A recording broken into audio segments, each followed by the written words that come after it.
news. This is BBC Radio 4. Now it's time for You and Yours with Winifred Robinson. Hi, welcome to Radio 4's consumer programme today. How first-time buyers are still priced out of the housing market even though prices are falling. You might be thinking of taking up the latest government grant for a heat pump. What could you get and will it work in your home? A funeral plan company went bust 18 months ago. Will customers get their money back? It's had very good press coverage nationally. I still think that more could be done to get the message out on the ground in local communities. And the latest in home entertainment, the pub in your garden shed. How do you replicate the real pub experience? We'll have some tips. Have you done that? Put a pub in your shed? Email us about it, please. You and yours at bbc.co.uk or text us to 84844 or tweet us. # you and yours. The property market's cooled, with sales across the UK reported to be down by around a fifth year on year. Buyers are having to factor in higher mortgage costs and sellers are having to adjust to lower asking prices. First-time buyers are always very important to the market. In the UK last year, they made up over half of all buyers.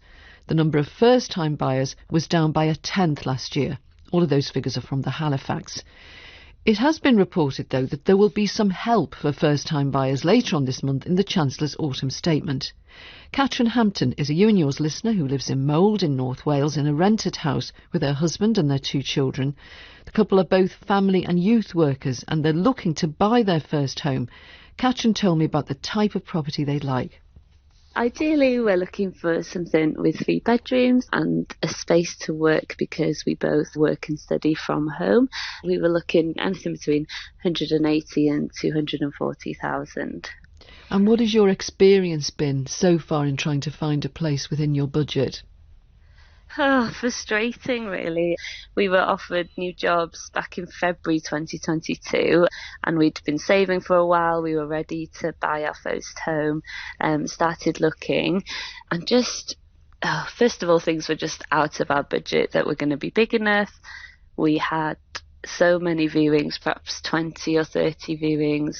We probably put in 8 or 9 offers, but were outbid by sort of 10, 20, 30,000 pounds every time. And just couldn't find somewhere that we could have an offer accepted and would fit with our budget. And so we had to look to rent eventually. So you were looking at the height of the property market when it was really, really hot. It has cooled now. Have you had a look again? Yes, we've still been looking and we did have an offer accepted actually on a house that would have been great for us. But then when we went back to the bank, the mortgage rates had gone up so much that actually that house then was unaffordable. Disappointing. You must be very disappointed.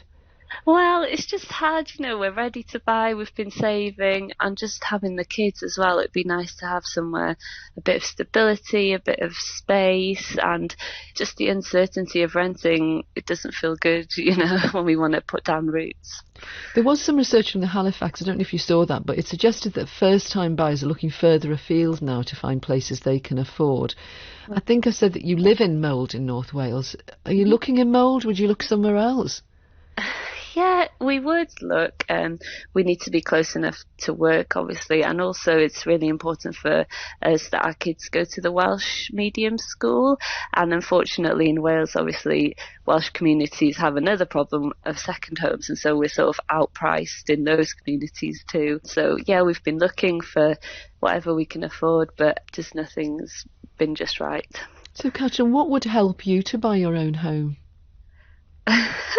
More homes, I suppose, more affordable homes, perhaps more legislation on second homes. And there are new homes being built and we've been looking at those, but the ones that have been put aside for affordable housing, there's such high demand for that percentage of them that we've missed out on those. So I suppose more availability and then, of course, a bit more control on the mortgage rates would be fantastic. That's Catherine Hampton. Will Tom Bill is head of Knight Frank's UK residential team and Ben Merritt is the Director of Mortgages at the Yorkshire Building Society. Hello and welcome both of you. Ben Merritt, you've released the results of a survey that you commissioned today about first-time buyers and how they're getting on in the market. What did you find? Yeah, well, a lot of what Catherine just said rings true. These are unfortunately challenges across the entire market, not just in Wales. Rising interest rates have caused real challenges, and we've gone from a period where there's been a significant amount of demand. People have struggled to find a property, and when they do, they're bidding against 9 or 10 other people. Still, and then, even though we're past the peak of the market. Yeah, so we've gone from that period, and we're now in a position where, now that the market's starting to cool down, house prices are starting to reduce, but then interest rates have risen significantly, and affordability now is a bigger challenge.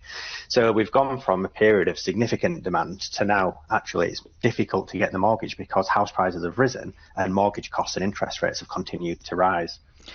Ben, also today, Zoopla has reported a year-on-year fall in asking prices. It's only slight, down 1.1% on this time last year. Slight falls like that, they're not going to be enough to help someone like Catherine and her husband, are they? No, and if you look, from where the house prices were a couple of years ago, we've seen 20 to 25% increase in house prices. So what we're seeing now is a gradual reduction, which is more aligned to the supply and demand that's out there. But I think what we're seeing is, even though, yes, demand has fallen, there is still simply not enough housing stock in the UK to support, and that's why house prices are not falling at a more rapid rate. So we're seeing a gradual reduction, but definitely nothing like a crash. Ben, what's happening then with mortgage interest rates? Are there any great deals out there? Well, I think, it depends on your expectations in terms of great deal. I think if you look at where rates were a couple of years ago, you're talking 2 to 3 times higher. Yeah, so the short answer is no, not compared with what we got used to. Yeah, exactly that. I mean, we've come off 15 years of ultra low interest rates. We're probably more akin to rates that were pre-2009. But a lot of people have not been in a high interest rate environment for a lot of years, and this is meaning that they're having to make compromises, either exactly what you heard with Catherine in terms of different properties or smaller properties that might not be fit for purpose, or they're having to forgo luxuries, holidays, big purchases, and try and save more up for that deposit. But that takes a number of years. And so what we're in at the moment is a real tricky situation for people that are in rented. They're seeing the rents increase, and yet they're not able to make that step into home ownership either. Tom Bill, it's been reported that the government will extend a scheme that helped first-time buyers with low deposits. Tell us how that scheme works. Good afternoon. The scheme it enables lenders to lend at 95% loan to value.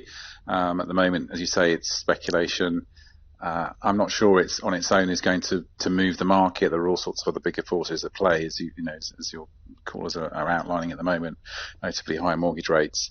But it will help to some degree. But I think at the moment it probably also shows the extent to which the government's hands are tied at the moment as well, in terms of the size of the giveaways that it can start to promise. It will help. Sorry, you mean that the only policy we're talking about is this, perhaps extending this one scheme?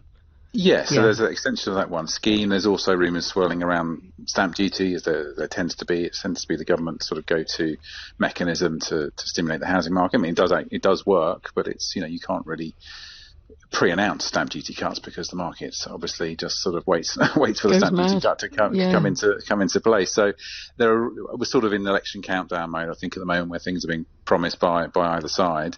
Largely, a lot of it will be hypothetical because we'll have a change of government quite possibly sometime next year. There's only so much, I suppose, that the government can do. Tom, isn't the problem with schemes to help people buy is that they always seem to push prices up? When Commons Select Committees and all party have a look at how they've operated, that always seems to be what they conclude. So it doesn't really help. Might help a few people. I think that's right. I think on demand side, if you're bringing in demand side sort of schemes like Help to Buy, then obviously you will increase demand, and the housing market it operates according to those basic laws of economics of supply and demand. You increase demand, then obviously that will have an upwards pressure on prices. But I think at the moment it's just tough generally, because I don't think we're seeing transaction volumes, sales volumes fall by a lot more than prices are, because everything's kind of calmed down at the same time. Demand and supply have both calmed down, and that's the reason we're not seeing bigger price falls. We're not seeing lenders taking back the keys on waves of property, so that's keeping a lid on the size of the decline that we're seeing. But the market just feels like it's just got very sticky.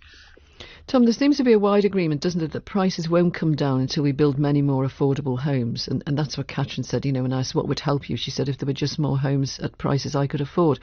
What's happening on that front at the moment? Because the house builders are not making the profits they were, are they?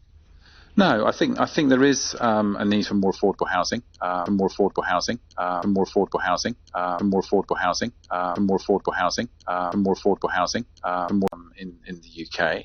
I'm not sure. Again, the economics I'm not sure stacks up of if we went from 200,000 to 300,000 or 400,000 homes being built a year in a country with 25 million houses. I'm not sure that's ever going to really have dent prices or bring prices under control, despite some of the promises that are being thrown around, and despite some of the assertions about reforming the planning system and how much housing that's going to suddenly start to unleash. I'm not sure it's as simple as that. Housing markets are sort of function on economic cycles, not political cycles. So it's just a tough situation, and I think what we'll instead start to see is, and you sort of mentioned it in your call, people will increasingly just be looking further afield, looking for better value. The flight to sort of the countryside that we saw during the pandemic, that's starting to wind down, but people are still looking for more value and balancing their work-life sort of needs. Ben Merritt, talk to us then about affordability.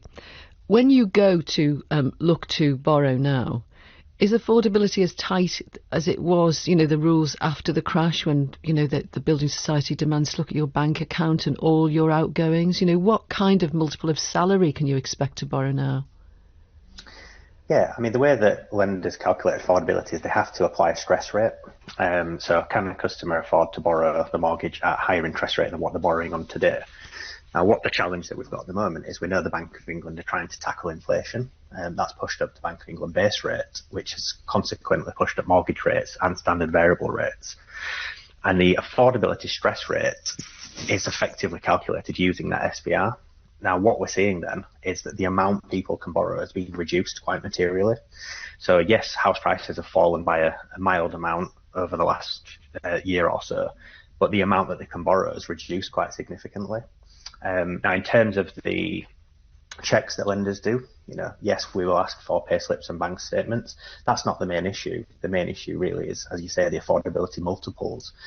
The average house price in the UK is about 7 times average incomes, up to 10 times in some certain parts of the UK. But in terms of lender multiples, there are regulations around how much of our lending we can do above 4.5 times income. So you can see the disparity there in terms of average house prices versus what we can actually lend in terms of income multiples. But anybody thinking about trying to buy their first home now, would that be a useful figure to hold in your head if you haven't got a lot of other debt? Perhaps you could borrow 4.5 times your income. Well, I think what I would suggest is if you're in a position similar to your caller was, where they're looking at what their options are, reach out and speak to either your lender or a broker, because there are other solutions out there that either could potentially lend you more than that for certain types of incomes, or if your income's above certain thresholds. And there are also other intergenerational solutions where you can leverage things like parents or grandparents, either deposit or income, to contribute towards your mortgage. So I think the key thing here is if you're in a position and you're unsure what to do, reach out and speak to somebody, because there are options available. Ben Merritt, Tom Bill, thank you both for that. Thank you. Customer service standards at energy companies plummeted a couple of years ago when the energy market started to collapse and millions of customers were shifted onto new suppliers. And they still haven't recovered. In the latest figures covering April to June of this year, no energy provider scored higher than 3.65 out of a possible 5 stars. That was in official ratings that compiled by Citizens Advice. Overall, there was a slight improvement, but the regulator Ofgem said the customer service still isn't good enough. Ofgem has ordered the energy firms to publish their ratings so customers can see how they compare on things like call waiting times and problem solving. Well, whenever we mention energy companies and customer service, we get loads of emails. Ella got in touch about what had happened to her. She was emailed by her energy supplier, Scottish Power. They said, sorry you're leaving us, when she had no plans to leave them. I received a notification on, I think it was a Thursday, that Scottish Power were closing my account and that I had notified them that I was leaving. I got in touch pretty immediately to find out what was going on and spoke to customer services there. They told me that it must have been a mistake. And then what happened? So I thought that was all sorted. But then the next thing I knew was on Sunday, I had a note saying, please submit your final meter readings. Your account has now been closed. And that was quite a shock. So what did you do next? So I then spent Sunday on the Scottish Power chat, which is the only sort of available way of getting in touch with them at the weekend, and to no avail. And then spent pretty much most of the days of the following week trying to speak to someone at Scottish Power to understand what had happened. Spent hours on hold, was passed from team to team, was told all sorts of different things as to which new provider my account had been transferred to. So I then spent quite a lot of time speaking to other energy providers to try and work out if that's where my account had been moved. And then finally worked out that I think it was my neighbour had accidentally, on moving into their new flat, had accidentally put our flat number instead of theirs when signing up for their energy provider. That had caused this, I think, what's called an erroneous transfer from one account to another. So where had you been moved to? Well, Scottish Power said I'd been moved to OVO, but OVO had no record, so we seemed to have sort of fallen between the cracks, and no energy provider could really agree as to who we were with. So what's going to happen now?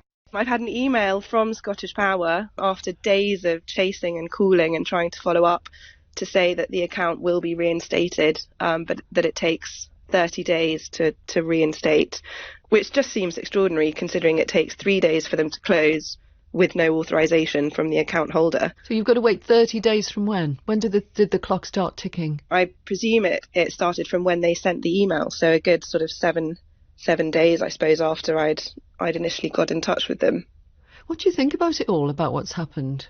I just think it's shocking, and to try and access your account to submit meter readings or to check your energy usage, you have to jump through a number of hoops of authorization to be able to just access and look at your account. But in order for your account to be closed or transferred to another provider, someone else is able to do that just by accidentally putting the wrong address. That to me seems extraordinary. And what do you think of Scottish Power's customer service? I think it's unbelievably complicated, and I think it's probably purposefully so, but it's incredibly frustrating because you never speak to the same person twice. You have to re-explain, you have to take huge amounts of time to be able to try and get to the bottom of what's happened. Just in my sort of experience, I have a baby and I have a full-time job, and trying to find the time to be able to sort out something that shouldn't have happened in the first place is quite frustrating. That was Ella talking to me this morning. Well, if you look at Scottish Power, her supplier, and that list of ratings from Citizens Advice, the latest list, there is a chart of 19, and in fact, Scottish Power comes 6th out of 19. It gets 3.1 out of a possible 5 stars for customer rating. Martin James is a consumer rights expert. I mean, Martin, I guess that shows you, doesn't it, that, you know, it's not brilliant, is it? If 3.1 out of 5 means you're 6th out of 19 in the list. Well, it's worrying for everybody. I think anyone who's experienced a problem with their energy bills, or indeed, as we've seen in this particular case, someone else's error that's had an impact on their energy bills, will be familiar with this situation. And it's also worthwhile bearing in mind as well, you know, that this star rating that's currently in place, the Ofgem one, it only works if the businesses do what they're supposed to be doing and actually log the complaints. And I hear from countless listeners who tell me that they've called up to register a complaint, and 3 weeks later they've had to call back because it's not been done. It's simply not been put on the system. So because the companies are policing themselves, this is why we don't get realistic ratings. So who knows how the company is actually performing at the moment? It's interesting you should say that, because on the chart, which Citizens Advice do it for the regulator, you know, this ratings chart, it says can't find your supplier. It may be that they didn't return any data to us. Have you heard about this kind of problem before? Someone's account closed by accident by somebody else? Well, sadly, yes, and this is a really big concern. It's one of those areas where I often speak to people who are particularly frustrated because, as we've seen in this case, there's no error here. They should have flagged up to the company, no error with the customer. They should flag up to the company. You can't have 2 bills at the same address, so it should be very clear that an error has occurred, and that should set off an automatic investigation of these situations.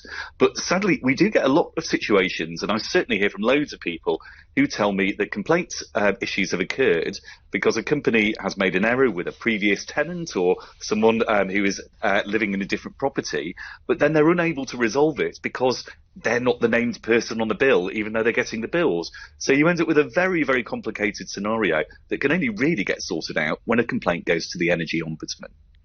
And how often is that happening? I mean, what percentage of complaints are going as far as the independent arbitrator, and then whose side does the arbitrator come down on? Well, when it comes to errors, it's very difficult to pinpoint the exact volume because lots of people simply give up or they kind of hit a brick wall. But a large number of cases do go through to the Energy Ombudsman, and I have to say, because they're able to say, because they're able to say, because they're able to say, because they're able to say, because they're able to say, because they're able to